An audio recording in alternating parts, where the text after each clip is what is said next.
Bismillahirrahmanirrahim. Assalamualaikum warahmatullahi wabarakatuh. Alhamdulillah, alhamdulillahi rabbil alamin. Wassalatu wassalamu ala asyrafil anbiya wal mursalin wa ala alihi wa sahbihi wa man tabi'ahum bi ihsanin ila yaumiddin. Amma ba'du. Sahabat-sahabatku, sahabat-sahabat kami yang mudah-mudahan senantiasa dirahmati Allah Subhanahu wa taala. Alhamdulillah, kita bersyukur pada Allah Subhanahu wa taala. Dengan izinnya kita akhirnya bersama-sama berada di bulan suci Ramadan. Bulan suci Ramadan yang sungguh sangat luar biasa, merupakan hadiah terbesar dari Allah Subhanahu wa taala kepada kita semuanya. Hadiah terbesar ini tidak boleh kita sia-siakan. Kita harus terus berinteraksi dengannya dengan sebaik-baiknya, sebagaimana yang dicontohkan oleh baginda Rasulullah Sallallahu Alaihi Wasallam. Sahabat-sahabat kami yang dirahmati Allah Subhanahu Wa Taala, kita juga mengucapkan salawat dan salam kepada junjungan kita baginda Rasulullah Sallallahu Alaihi Wasallam. Mudah-mudahan senantiasa diberikan tempat yang mulia oleh Allah Subhanahu Wa Taala, dan kita mudah-mudahan juga bisa bertemu dengan baginda Rasulullah Sallallahu Alaihi Wasallam.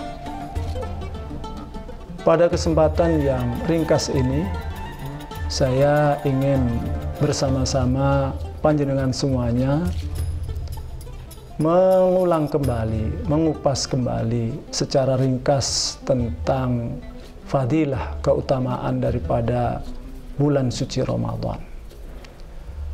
Yang pertama, bulan suci Ramadan disebutkan oleh Allah Subhanahu wa taala di dalam Al-Qur'an bahwasanya di bulan suci Ramadan inilah unzila fihil Qur'an.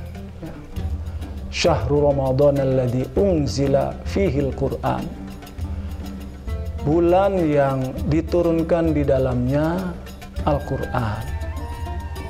Nah, Al-Qur'an itu adalah, kalau generasi dahulu memberitahu kepada kita, Al-Quran itu ibarat surat, ya.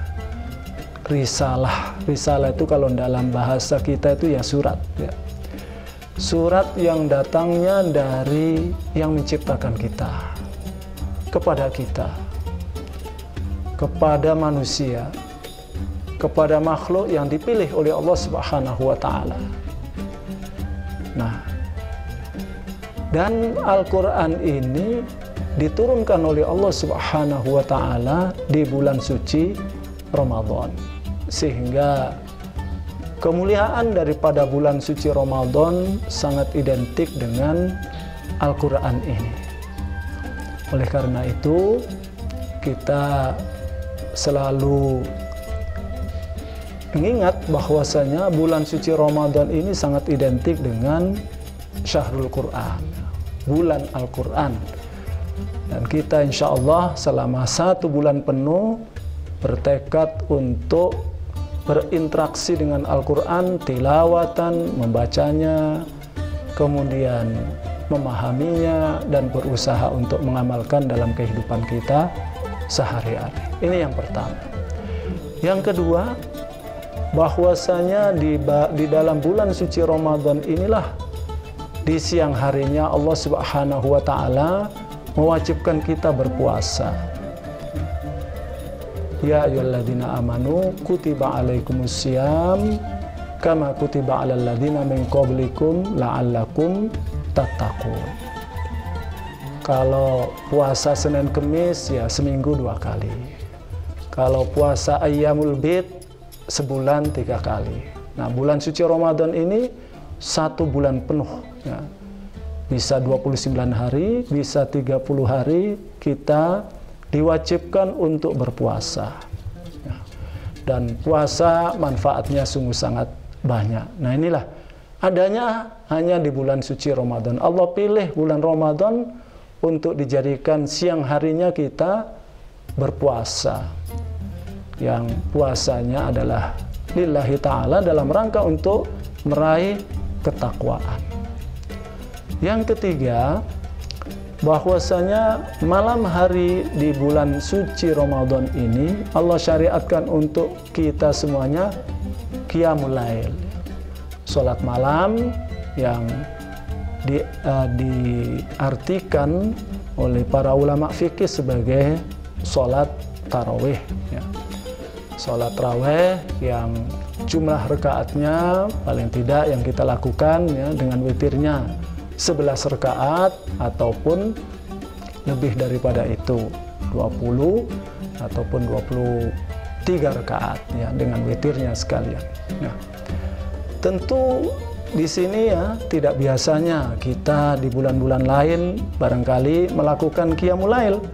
Tapi alhamdulillah di bulan suci Ramadan ini karena dilakukan secara serentak berjamaah di masjid-masjid, di musola-musola, ya, baik yang laki-laki maupun yang perempuan ikut hadir di sana, sehingga ada semangat bersama untuk beribadah kepada Allah Subhanahu wa Ta'ala.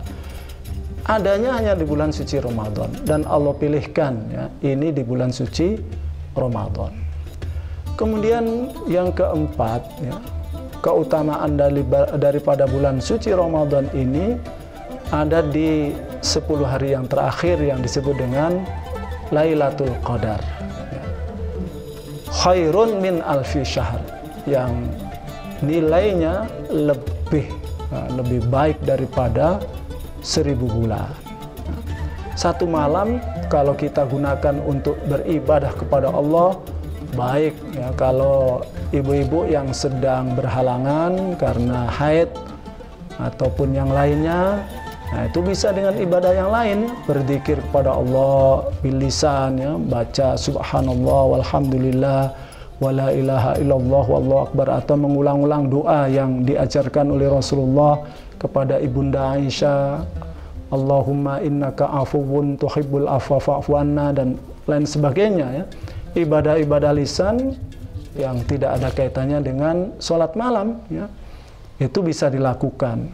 Nah, sehingga karena ini adalah rahasia Allah Subhanahu wa Ta'ala, atau Allah merahasiakan kapan terjadinya Lailatul Qadar ini, berarti kita berusaha sekuat tenaga untuk beribadah di malam-malam, terutama di 10 hari terakhir. Kita sedikitkan tidur, ya, dan kita gunakan untuk beribadah kepada Allah Subhanahu wa Ta'ala. Yang selanjutnya, Allah Subhanahu wa Ta'ala menginginkan kita ini mudah dalam melaksanakan ibadah di bulan suci Ramadan ini, ya. Sehingga Allah Subhanahu wa Ta'ala, sebagaimana yang disabdakan oleh baginda Rasulullah sallallahu alaihi wasallam, ya, apabila datang bulan suci Ramadan maka diikatlah, dibelenggulah, ya, marodatus syayatin, setan-setan yang sangat liar, artinya yang pakar-pakar dalam mengganggu manusia ini, semuanya dicencang oleh Allah Subhanahu wa Ta'ala, dibelenggu, supaya hamba-hambanya yang ingin beribadah kepada Allah ini tidak terhalangi oleh langkah-langkah setan.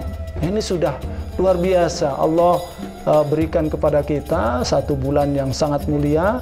Kemudian penyebab daripada selama ini mungkin kita ibadah ini malas pada Allah, ya, sholatnya, baca Al-Qurannya, dan lain sebagainya, itu bisa jadi disebabkan oleh adanya setan-setan yang membelenggu kita atau yang mengganggu kita.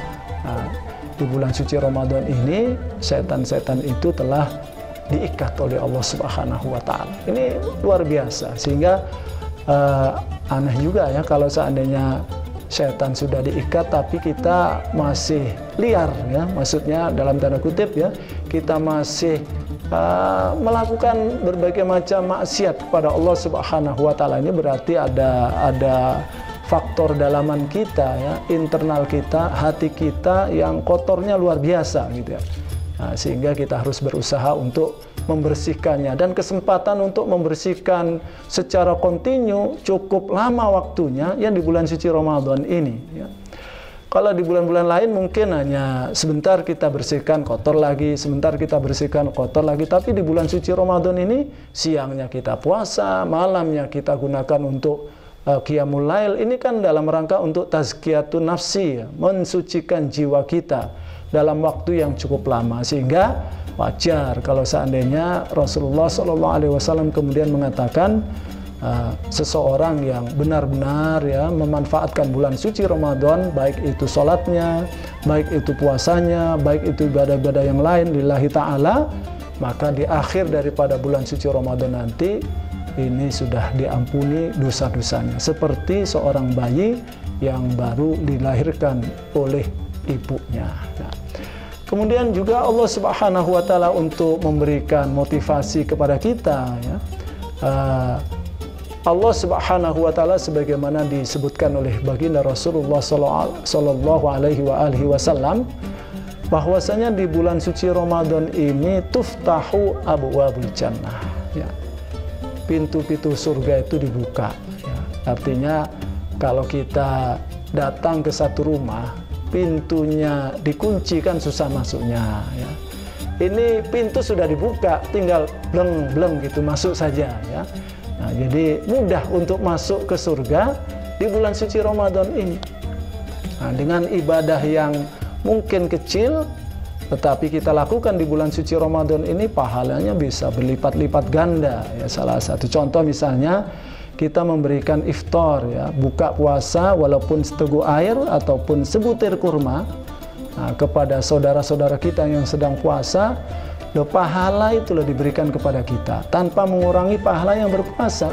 Kalau ada 1000 orang ya, yang kita berikan takjil ataupun iftar itu, maka kita akan dapat 1000 pahala. Dikalikan lagi kan itu, karena setiap amal kebaikan itu minimal dikalikan 10 oleh Allah Subhanahu wa Ta'ala. Jadi ini terjadi di bulan suci Ramadan. Oleh karena itu pintu-pintu surga dibuka, ini pintu menuju surga dengan amalan-amalan itu sungguh sangat mudah. Sebaliknya di bulan suci Ramadan ini Allah Subhanahu wa Ta'ala menutup pintu-pintu neraka ya.